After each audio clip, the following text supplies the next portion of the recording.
Australian open نے امریکی open کے فیصلے کے بعد مکس ڈبلز کے قوانین میں تبدیلیوں کو مسترد کر دیا۔ آسٹریلین اوپن نے جمعرات کے روز اعلان کیا کہ وہ امریکی اوپن کے فیصلہ کردہ نئے مکس ڈبلز کے قوانین پر عمل نہیں کرے گا۔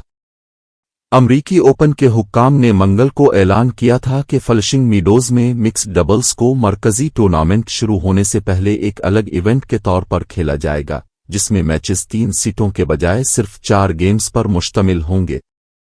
اس ڈرامائی فیصلے کو بعض لوگوں کی طرف سے سخت تنقید کا سامنا ہوا، جن میں آسٹریلوی سابق ڈبلز عالمی نمبر 1 پال میک نیمے بھی شامل ہیں، جنہوں نے کہا کہ اس سے ٹائٹل کی اہمیت کم ہو جائے گی۔ پچھلے سال کے امریکی اوپن کے مکس ڈبلز کے فاتحین اٹلی کے جوڑے سارا ایرا اور اینڈریا وواسیوری نے اس تبدیلی کو گہری ناانصافی قرار دیا۔